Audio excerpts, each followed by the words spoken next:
멈추다! 저 아이들, 설마 우리 윤호의 아이들이니? 그날 한 여자가 폐지를 가득 실은 리어카를 끌고 있었습니다.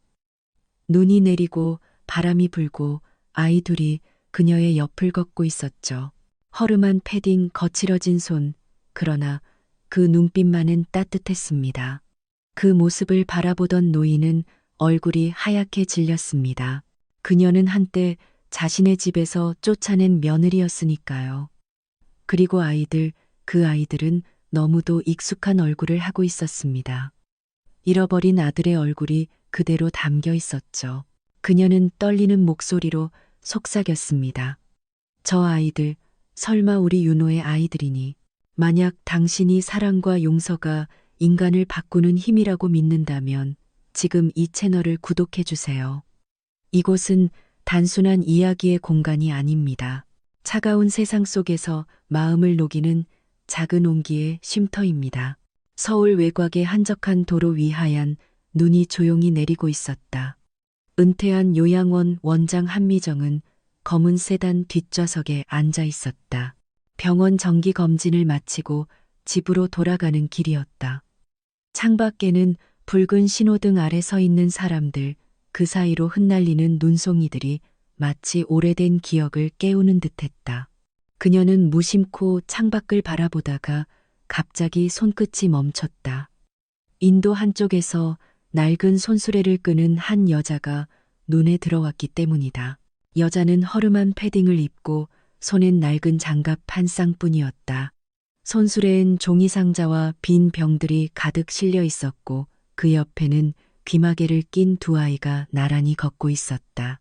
아이들은 6살쯤 되어 보였다. 작은 발자국들이 눈 위에 고스란히 찍혀나가며 그 발자국마다 눈송이가 쌓여 사라졌다. 한미정은 이상하게 숨이 막혔다. 아이들의 얼굴, 특히 눈매가 너무 익숙했다. 차가운 기억이 심장을 찔렀다. 기사님, 차 세워요. 그녀의 목소리는 떨리고 있었다. 운전기사가 놀란 표정으로 급히 차를 세웠다. 미정은 문을 열고 밖으로 내렸다. 차가운 눈발이 얼굴을 스쳤지만 느껴지지 않았다. 그녀는 마치 이끌리듯 인도 쪽으로 걸어갔다. 저기요. 하지만 여자는 뒤도 돌아보지 않았다. 아이들의 손을 더 꼭 잡은 채 고개를 숙이고 발걸음을 재촉했다. 미정은 멈춰 섰다. 눈 위에 그녀의 발자국이 길게 이어졌지만 그 끝에는 아무도 남아있지 않았다.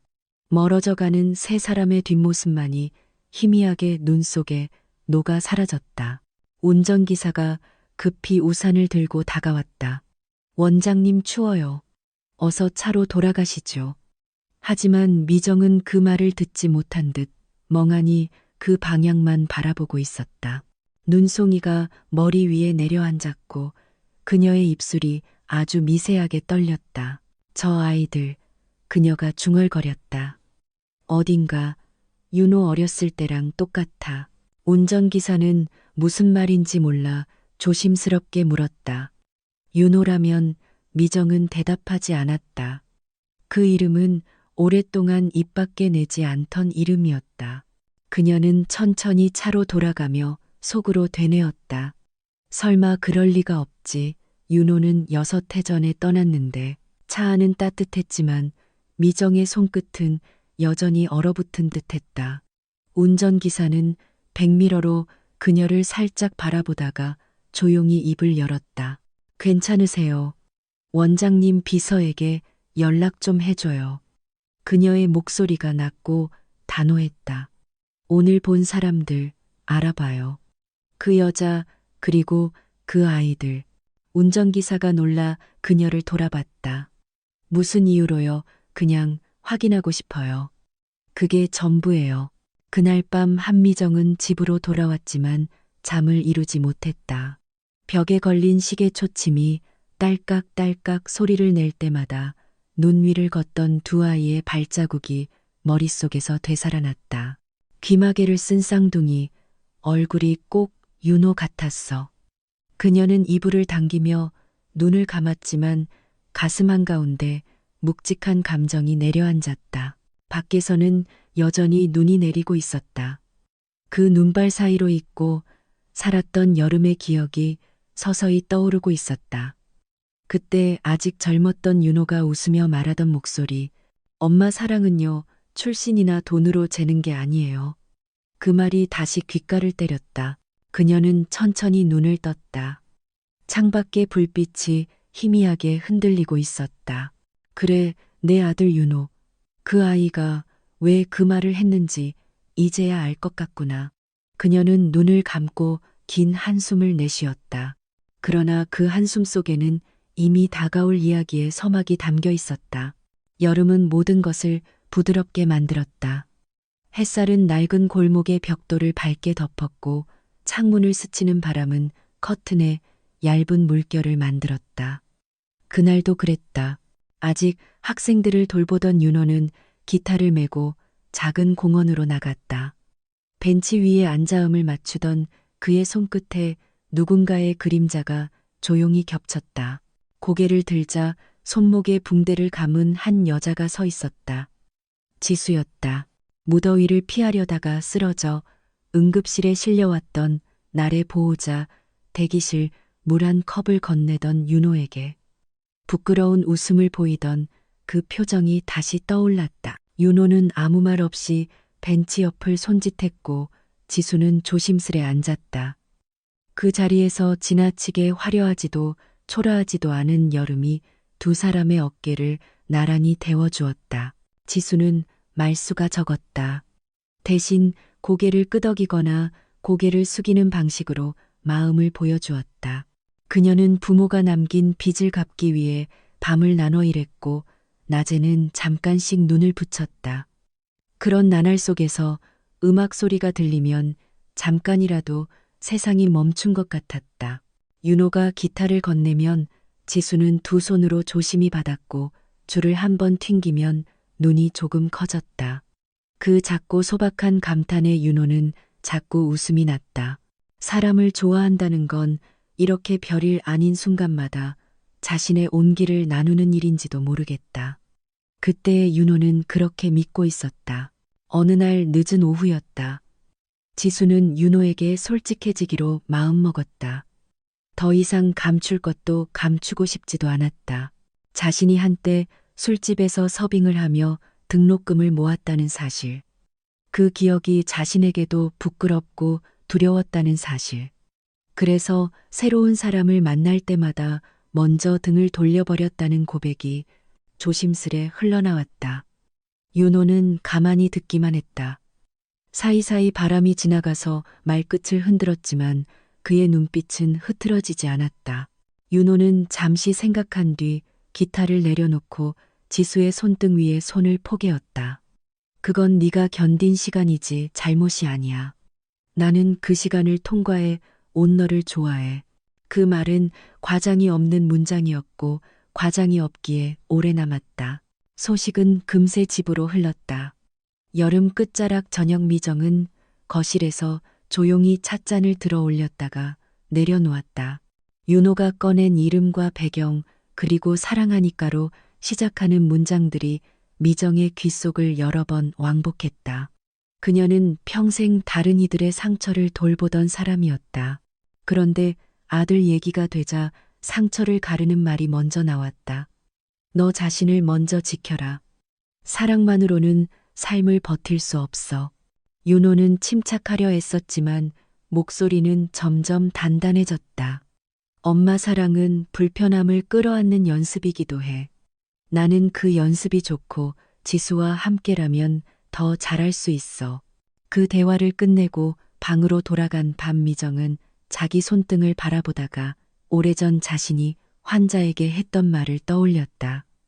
때로는 사과가 병보다 먼저 온다. 하지만 그 말은 그날의 미정에게 닿지 않았다. 시간이 조금 더 흐르자 사랑은 살림이 됐다. 둘은 작은 반지하방을 얻었다.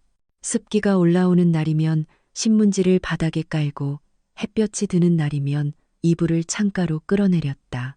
주말이면 공원으로 나가 도시락을 나눠 먹었다. 소금이 조금 과해도 김이 조금 식어도 웃음은 싱거워지지 않았다. 밤이면 윤호는 아이들 수업에 쓸 반주를 마쳤고 지수는 새벽 일을 나가기 전 빨래를 개었다. 한 장 두 장 접어 올릴 때마다 둘의 시간이 고르게 정리되는 기분이었다. 가진 게 적을수록 서로에게 빚진 마음이 불어나서 사소한 다툼도 길게 가지 않았다. 오래 미루던 말까지 꺼내 보일 만큼 서로가 안전하다고 믿었기 때문이다. 그러나 사랑이 살림이 되는 것과 타인의 시선이 사라지는 것은 다른 문제였다.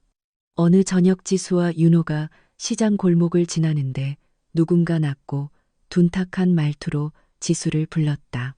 지수의 어깨가 굳었다. 과거의 그림자는 때를 가리지 않고 불쑥 나타났다. 윤호는 돌아서서 정중히 말했다. 여기서 그만하시죠. 그날 밤 지수는 말없이 누웠고 천장만 오래 바라봤다. 윤호는 그 옆에서 느리게 숨을 고르며 속으로 되뇌었다. 사랑은 체력이 아니라 인내의 모양이구나. 다음 날 그는 어머니에게 전화했다. 한 번 더 차분하게 부탁하고 싶었다. 거절하더라도 적어도 그의 목소리에는 멸시가 남지 않기를 바랐다. 하지만 집의 문장은 여름의 문장과 달랐다. 거실의 공기는 깨어지기 쉬운 유리처럼 날카로웠다. 미정은 너의 선택이 틀렸다고 말하지 않았다. 다만 나는 축복할 수 없다고 말했다. 그 말은 더 아팠다. 말끝에 매달린 체념이 아들의 등을 밀어냈기 때문이다. 윤호는 조용히 고개를 끄덕였다. 그럼 나는 축복 없이 살아볼게. 문이 닫히는 소리에 미정은 오래 앉아 있었다. 방 안 어둠이 점점 무거워졌고 마음은 그 무게를 다 이해하지 못한 채 가라앉았다. 그녀는 스스로를 설득했다. 시간이 지나면 아이도 알게 될 거야. 그러나 시간은 늘 사람의 편이 아니었다. 여름은 그렇게 끝났다. 한 번쯤 비가 쏟아지고 어느 날 저녁 공기가 서늘해지면 사람들은 계절이 바뀌었다는 사실을 뒤늦게 안다. 윤호와 지수에게도 그랬다. 퇴근길 늘 지나던 횡단보도에서 둘은 서로의 손을 더 꽉 잡았고 약속처럼 내일 보자고 말했다. 별일이 없을 거라는 믿음을 매일 새로이 서약하는 젊은 연인의 평범한 작별이었다. 그러나 인생은 종종 평범의 끝에서 방향을 바꾼다. 예고 없이 설명 없이 누구의 잘못도 아닌 방식으로 어느 밤 버스가 미끄러졌고 그 안에 윤호가 있었다. 소식은 짧았고 밤은 길었다. 병원 대기실의 형광등 불빛 아래서 지수는 입술을 깨물었다. 전화기의 벨소리가 멈추지 않았지만 누구에게도 먼저 걸 수 없었다. 그 순간만큼은 세상 모든 목소리가 자신에게 죄를 묻는 것처럼 느껴졌기 때문이다. 새벽녘 지수는 조용히 병실 문을 나섰다. 복도를 끝까지 걸어가 창밖을 보니 장마가 마른 벽을 두들기고 있었다. 그녀는 손바닥을 유리에 대고 속으로 말했다. 미정 어머님, 저는 지금 어디로 가야 하나요? 그 밤의 질문은 답을 기다리지 않았다. 지수는 장례식 내내 고개를 숙였고 미정은 검은 상복의 깃을 단단히 여몄다. 서로의 눈이 마주치면 말 대신 오래전의 말들이 되돌아왔다. 축복할 수 없다. 그 말은 돌처럼 식어간 사이에서 울렸다. 사람들은 떠났고 향냄새도 옅어졌다. 미정은 마지막으로 영정 앞에 서서 속삭였다. 윤호야, 엄마는 네가 틀렸다고 말했지만 사실은 내가 두려웠던 거야. 그러나 그 고백은 누구의 귀에도 닿지 못했다. 울음은 소리보다 늦게 무너져 내렸다. 그리고 계절은 바뀌었다. 가을은 회색, 겨울은 흰색, 봄은 연두, 여름은 다시 금빛이었다. 색이 돌아오는 동안 사람들은 제각각의 속도로 무너지고 서서히 일어났다. 지수는 사라졌고 미정은 일상을 정리하며 스스로를 단단하게 묶었다. 그래야 겨우 버틸 수 있었다. 하지만 그 단단함은 언젠가 다시금 풀리기 위해 존재하는 매듭이라는 것을 그녀는 아직 몰랐다.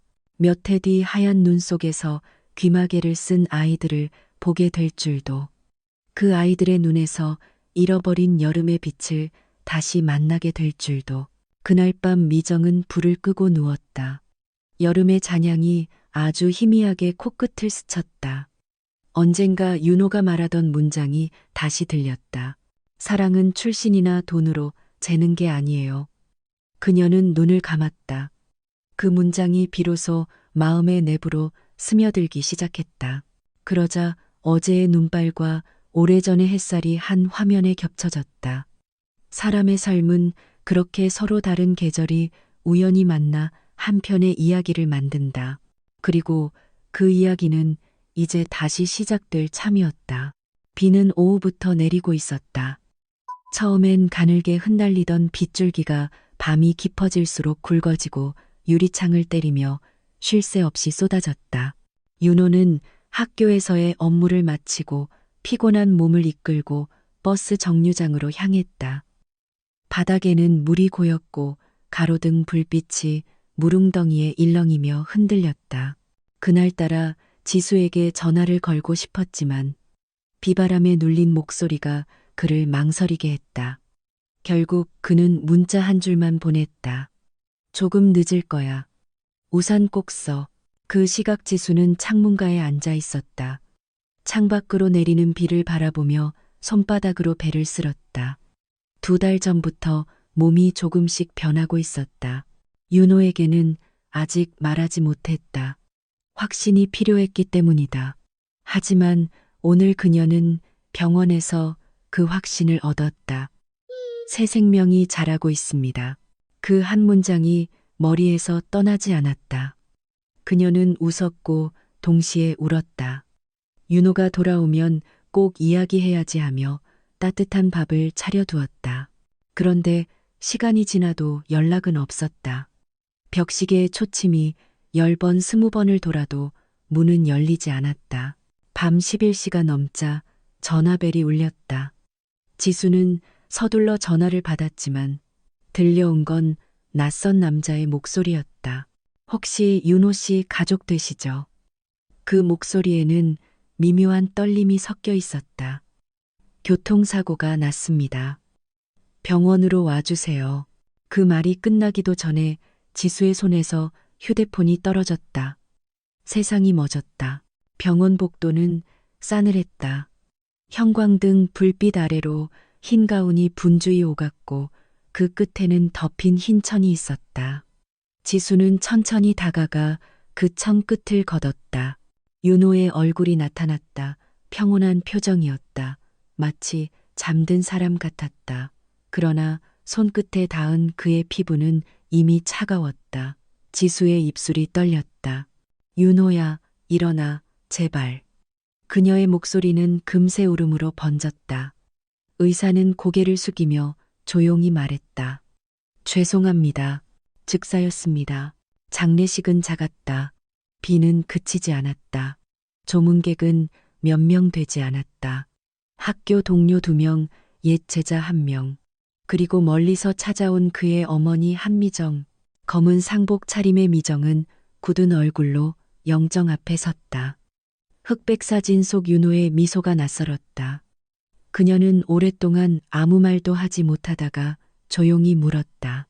누가 마지막까지 곁에 있었나요? 지수는 고개를 숙였다. 저 옆에 있었습니다. 그 순간 미정의 시선이 지수를 향했다. 눈빛은 슬픔보다도 차가웠다. 그래요. 결국 당신이 마지막이었군요. 그녀의 말은 얼음처럼 떨어졌다. 우리 윤호 당신 만나고부터 불행했어요. 지수는 아무 말도 하지 못했다.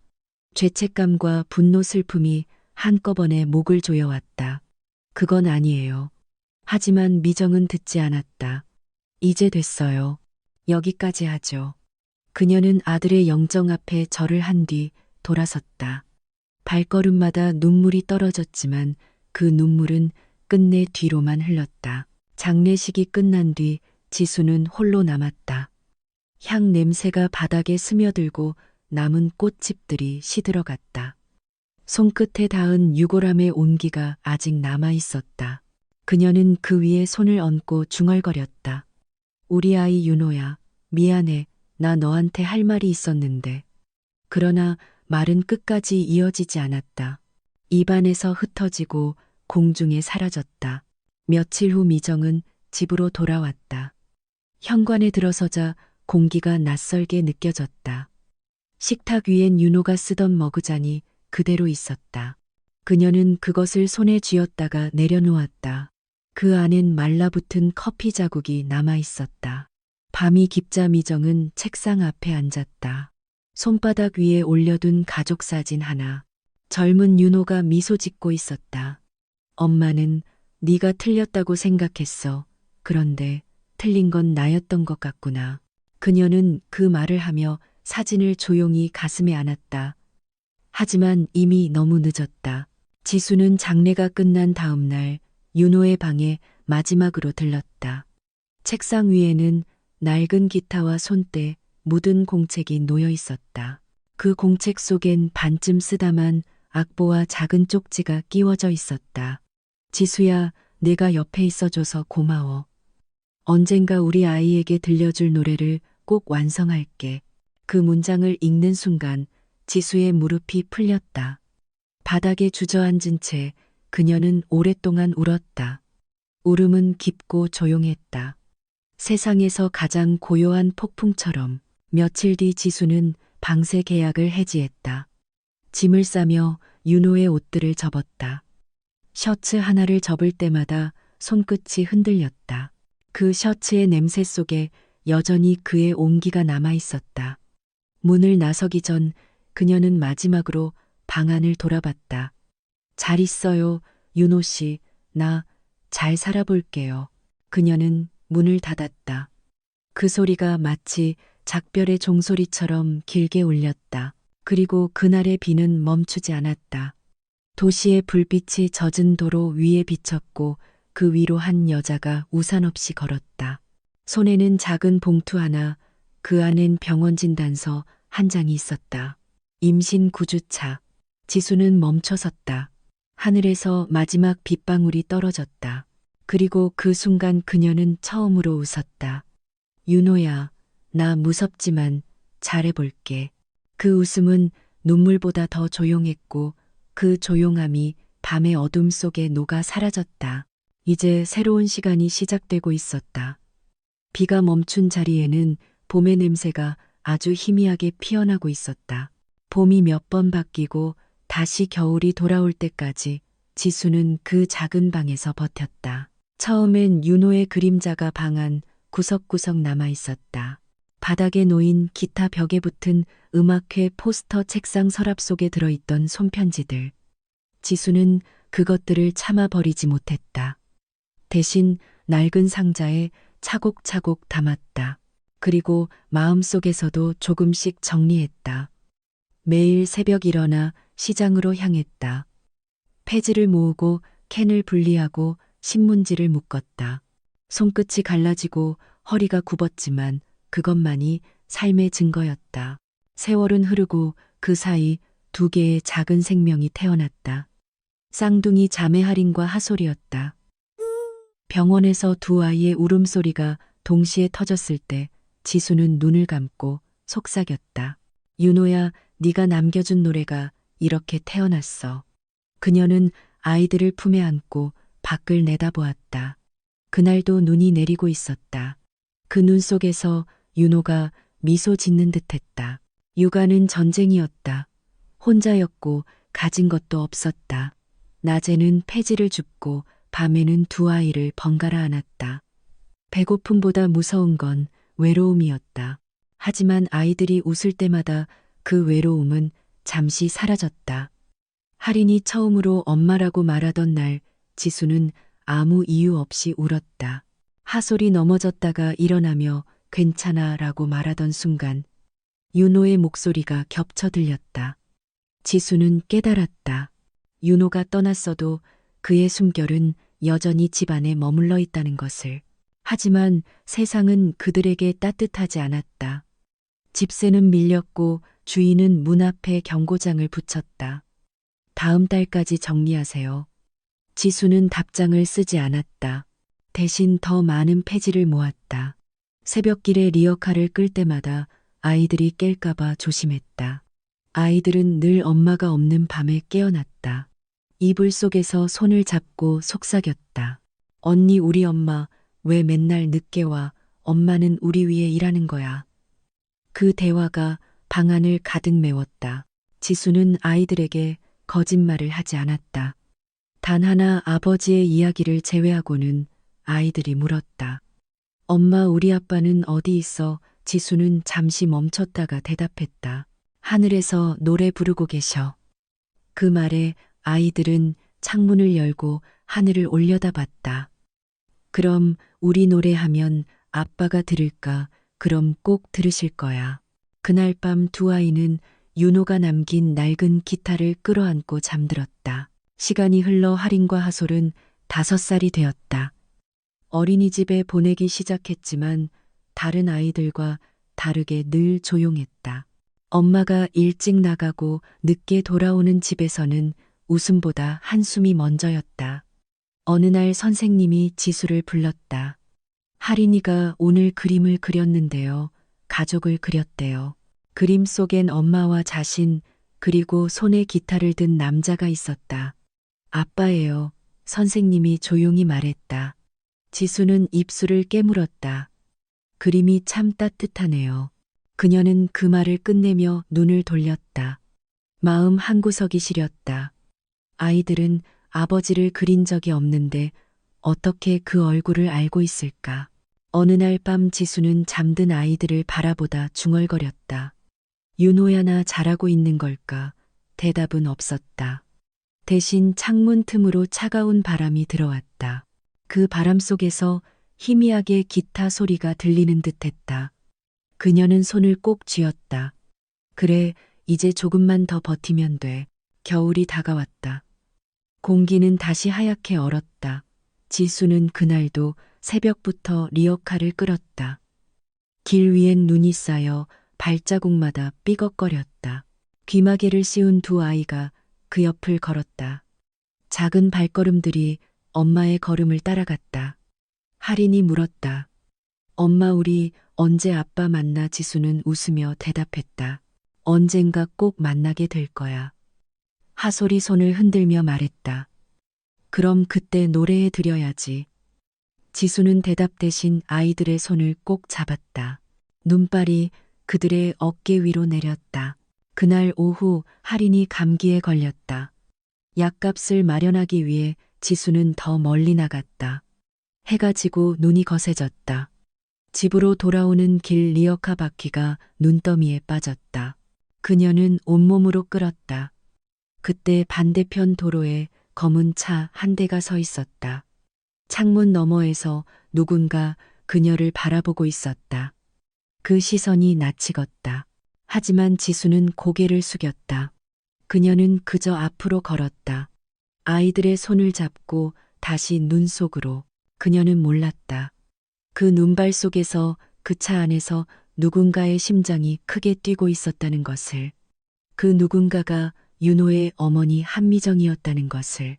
한미정은 그날 밤 잠을 이루지 못했다. 창밖에서는 눈이 계속 내리고 있었고 그 흰빛이 거실의 어둠을 서서히 밀어내고 있었다. 그녀는 난생 처음으로 두려움이란 감정을 느꼈다. 자신이 본 게 정말 현실일까? 아니면 외로움이 만들어낸 환영일까? 하지만 아이들의 얼굴, 그 눈동자의 빛은 너무도 분명했다. 윤호의 어렸을 때 얼굴과 똑같았다.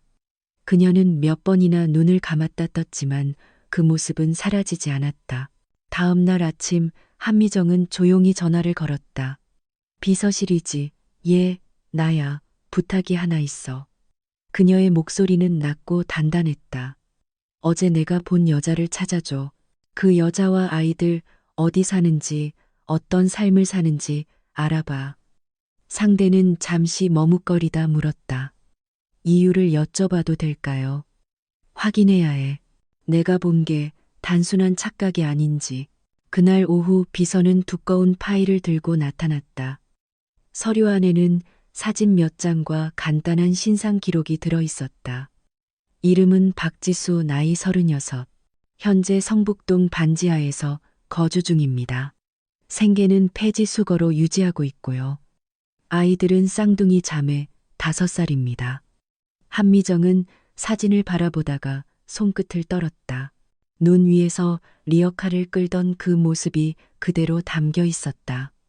낡은 패딩 귀마개를 한 아이들, 그리고 그 곁에 지수. 아이들 이름은 할인 하솔입니다. 생년월일은 비서는 서류를 넘기며 조심스레 말했다. 윤호 선생님이 돌아가신 지 7개월 후에 태어났습니다.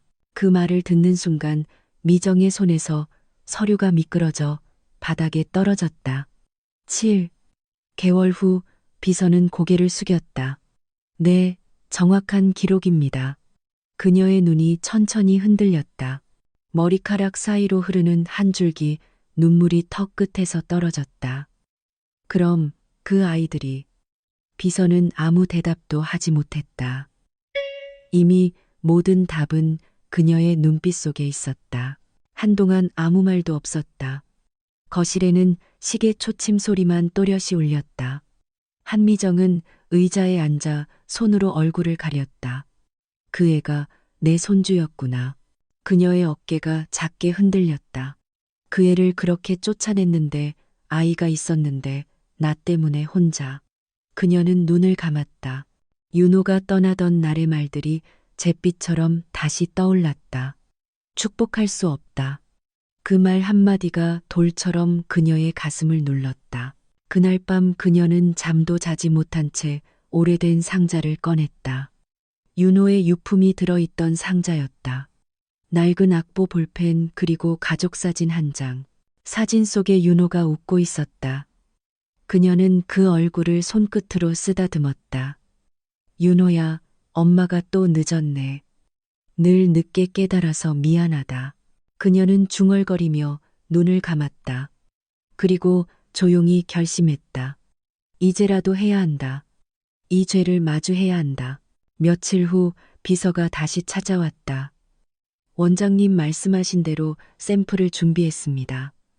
탁자 위에는 작은 봉투가 놓였다. 그 안에는 아이들이 어린이집에서 사용하던 물컵과 수저가 들어 있었다. 아이들의 침이 묻은 걸 확보했습니다. 한미정은 고개를 끄덕였다. 윤호의 머리카락도 있지, 얘 유품에서 확보했습니다. 좋아요. 유전자 검사를 의뢰하세요. 확실하게.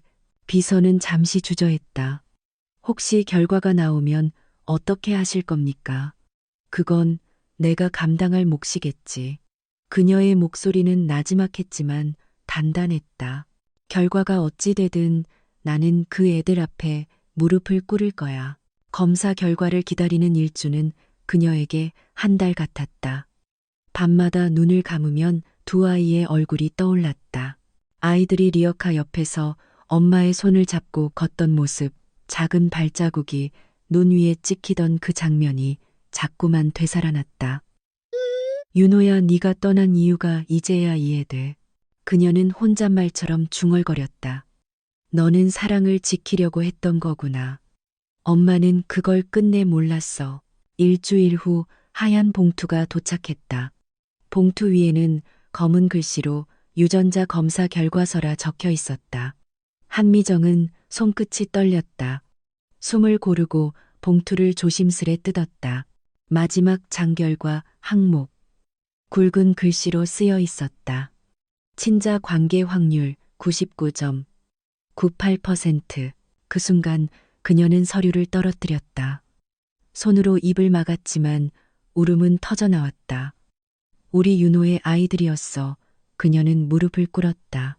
손등으로 눈물을 닦았지만 눈물은 멈추지 않았다.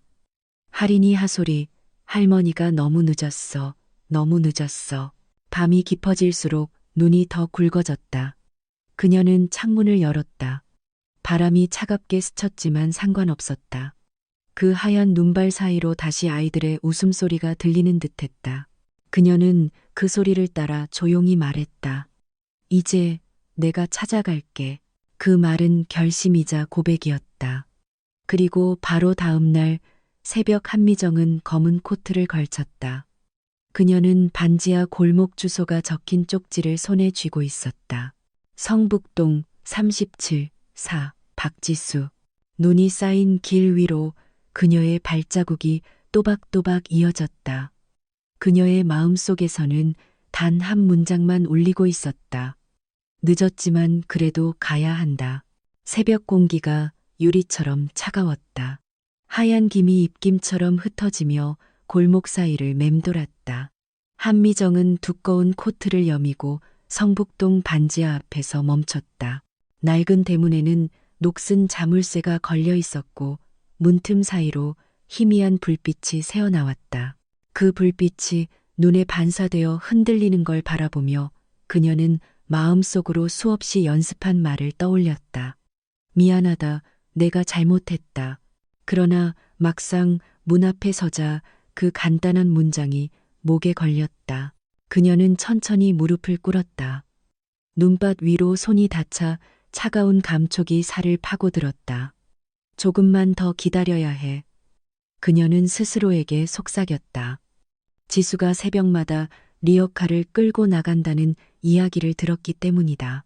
아이들이 잠든 시간 어둠 속에서 혼자 짐을 끌고 나오는 그 여자의 발소리를 듣기 위해 미정은 그곳에 나와 있었다. 시간이 흘러 하늘이 조금씩 밝아왔다. 회색빛 새벽에 눈발이 느리게 흩날리고 있었다. 그때 문이 열렸다. 낡은 패딩에 목도리를 두른 여자가 리어카를 끌며 나왔다.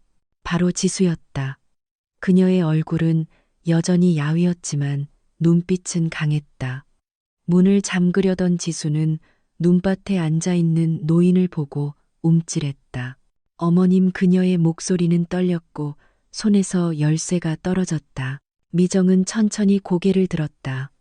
얼굴 위로 눈송이가 내려앉았지만 닿지 않았다. 지수야. 그녀의 목소리는 쉰 듯 떨렸지만 단 한 단어에도 간절함이 배어 있었다. 미안하다. 정말. 미안하다. 지수는 잠시 아무 말도 하지 못했다. 가슴 깊은 곳에서 묵혀있던 감정이 요동쳤다. 그러나 그 울분은 눈물로 바뀌기엔 아직 이르렀다. 왜 이제 와서요? 그녀의 목소리는 차가웠다. 그때는 제 말을 믿어주지도 않았잖아요. 저와 윤호를 저주했잖아요. 미정은 고개를 숙였다. 그래, 다 내 잘못이야.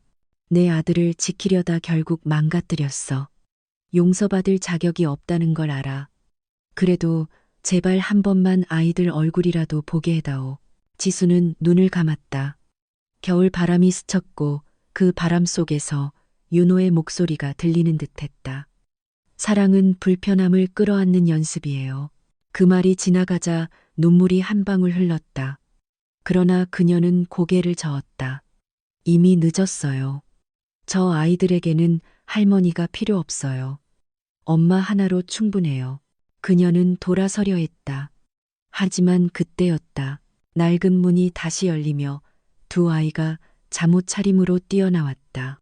엄마 춥잖아. 왜 나가? 그들은 엄마의 품으로 뛰어들었고 잠시 후 고개를 돌려 눈밭에 앉아 있는 낯선 노인을 보았다. 엄마, 저 사람은 누구야? 지수는 대답하지 못했다. 미정은 손을 떨며 속삭였다. 하리나, 하소라. 아이들이 눈을 깜박였다. 우리 이름 어떻게 알아요? 할머니야. 그 순간 공기가 멈춘 듯 고요해졌다. 아이들은 잠시 서로를 바라보다가 천천히 미정에게 다가갔다. 작은 손이 그녀의 무릎 위에 닿았다. 할머니 울어요. 괜찮아요. 그 말 한마디에 미정의 눈물이 터졌다. 그녀는 아이들을 끌어안았다. 미안하다. 미안하다. 할머니가 너무 늦었어. 아이들은 무슨 일인지 모른 채 그 품에 안겼다. 작은 손이 그녀의 머리카락을 만지며 말했다. 할머니 괜찮아요. 엄마도 맨날 울어요. 지수는 그 모습을 멀리서 바라보았다. 눈밭 위에서 세 사람이 꼭 끌어안고 있는 모습은 마치 오래전의 그림 같았다. 그녀의 가슴이 아프게 떨렸다. 얼마나 많은 세월이 흘러야 이 눈물이 의미를 찾을 수 있을까? 그녀는 천천히 다가가 아이들의 어깨를 감싸 안았다. 미정의 눈이 지수를 바라보았다. 지수야. 그녀는 더 이상 아무 말도 하지 않았다. 대신 손을 내밀었다. 지수는 그 손을 바라보다가 천천히 잡았다. 그 손은 여전히 차가웠지만 그 온기 안에 윤호의 숨결이 남아있는 것 같았다. 눈은 계속 내렸다. 그 하얀 세상 속에서 네 사람은 오래도록 움직이지 않았다. 눈이 그들의 어깨를 덮었고 과거의 상처를 덮었다. 그 순간 시간은 잠시 멈춘 듯 고요했다. 한참이 지나 미정이 입을 열었다. 지수야, 제발 우리에게 한 번만 기회를 줘. 내가 잘못한 걸 평생 갚을게. 제발. 지수는 눈을 감았다. 목소리가 떨렸지만 더 이상 부정할 힘이 남아있지 않았다. 알겠어요. 그 한마디에 미정은 고개를 숙였다. 눈물이 땅 위로 떨어져 작은 자국을 남겼다. 그날 새벽 그들은 함께 집 안으로 들어갔다. 낡은 반지하방 안 오래된 전등불 아래에서 다시 가족이 모였다. 그리고 문 밖에서는 여전히 눈이 내리고 있었다. 마치 세상의 모든 용서가 그 흰 눈 속에 내려앉는 것처럼. 3달이 흘렀다. 눈이 녹고 봄바람이 다시 서울의 골목을 스쳤다. 성북동의 그 낡은 반지하에는 이제 다른 온기가 감돌고 있었다. 방 안에는 두 아이의 웃음소리가 가득했고 주방에서는 따뜻한 된장국 냄새가 퍼지고 있었다. 할인과 하솔은 거실 바닥에 앉아 색연필로 그림을 그리고 있었다. 벽에는 새로 걸린 커다란 액자가 있었다. 기타를 든 윤호의 사진이었다. 그의 웃음은 여전히 따뜻했고 그 앞에는 향 하나가 피워져 있었다. 할머니, 아빠는 진짜 노래 잘했어요. 할인이 고개를 들며 물었다. 미정은 미소 지었다. 그럼 세상에서 제일 부드럽게 노래했지. 네 목소리처럼. 할인은 활짝 웃었다. 그럼 나도 아빠처럼 노래할래. 나도 하솔이 손을 번쩍 들었다. 지수는 아이들을 바라보며 조용히 미소를 지었다. 눈동자 속에는 여전히 윤호가 있었다. 그날 저녁 미정은 지수와 함께 부엌에 서 있었다. 쌀을 씻으며 물 위에 반사된 햇빛을 바라봤다. 지수야, 내 어머님 그동안 정말 고생 많았지. 지수는 잠시 멈추더니 고개를 저었다. 살아있으니까요. 아이들이 있어서 괜찮았어요. 그래도 미안해. 너무 늦었어. 그녀의 목소리가 흔들렸다. 지수는 손을 씻고 돌아서서 말했다. 어머님, 저도 이제 이해해요. 누군가를 미워한다는 건 결국 자신을 묶는 일이라는 걸요. 미정의 눈이 젖었다. 윤호가 그 말을 들었으면 참 좋아했을 텐데. 식탁에는 따뜻한 밥이 놓였다. 병풍처럼 창문 밖엔 봄비가 살짝 내리고 있었다. 네 사람은 조용히 둘러앉았다. 미정이 젓가락을 들며 말했다. 우리 윤호가 하늘에서 보고 있겠지. 그럼요. 아마 웃고 있을 거예요. 지수가 대답했다. 아이들이 웃으며 말했다. 아빠가 오늘 우리 노래 들었을까? 틀림없이 들었지. 그 아이들이 노래할 때마다 하늘이 조금 더 밝아지는 것 같더라. 식사가 끝나고 할인과 하솔은 방으로 달려갔다. 윤호의 기타를 들고 와서 바닥에 앉았다. 두 아이는 서툰 손놀림으로 줄을 튕겼다. 땡땡 불안정한 소리였지만 그 안에는 생명이 있었다. 지수는 그 모습을 보고 눈시울이 붉어졌다.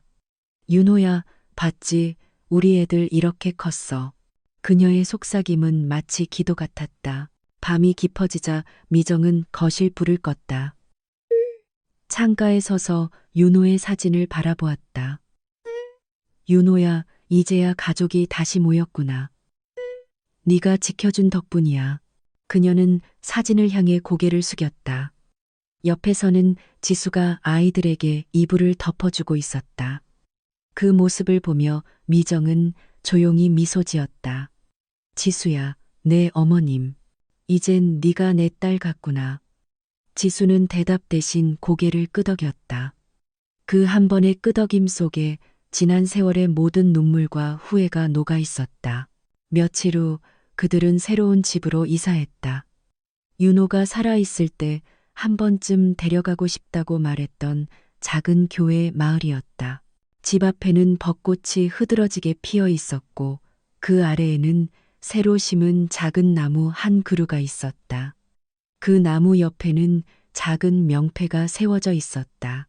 윤호의 나무, 사랑은 끝나지 않는다. 시간은 다시 흘렀다. 할인과 하솔은 학교에 다니며 노래를 배우기 시작했다.